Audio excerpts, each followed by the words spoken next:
3 ஆண்டு ஆண்டதன் பின் இந்த உலகத்தில் உள்ள இருளானது நீங்கும்படி திலகவதியாருக்கு பின் ஒளி விளங்கும் கதிர் போல மருள் நீக்கியாராக வாகீச முனிவராக இருந்து இப்பொழுது திரு ஆமூரில் புகழனாருக்கும் மாதினியாருக்கும் மருள் நீக்கியார் என்று அவதாரம் செய்கிறார்.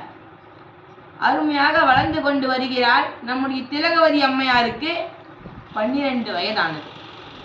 அப்பொழுதெல்லாம் 12 வயதுதான் திருமண பருவம். எனவே திருமண பருவம் தான் என்ன பண்ணணும்? திருமணம் பேசணும். அதனால திலகவதி அம்மையாருக்கு கலிப்பகையார் என்று சொல்லக்கூடிய ஒருவரை மனம் பேசுகிறார்கள்.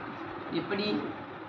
அந்த ஊரில் இருக்கக்கூடிய பெரியவர்கள் எல்லாம் அந்த கலிப்பகையாருடைய இல்லத்திற்கு சென்று புகழனாருடைய குலம் எல்லாம் சொல்லி அவரிடம் ஒப்புதல் தெரிவிக்கணும்.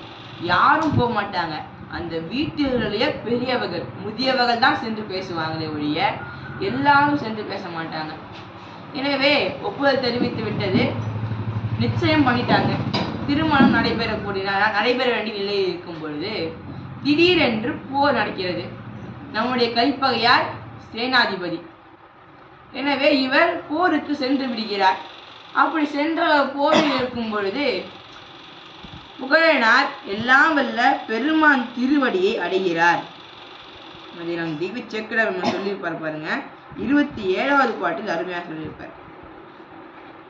ஆயனால் இடையிப்பால் அணங்கு அன்னையால் தன்னை பயந்த தூய குல புகழனார் தொன்று தொடு நிலையாமை மேய வினை பகத்தாலே இவ்வுலகை விட்டு அகல தீய அரும் பிணி உழந்து விண்ணுலகில் சென்றடைந்தார்.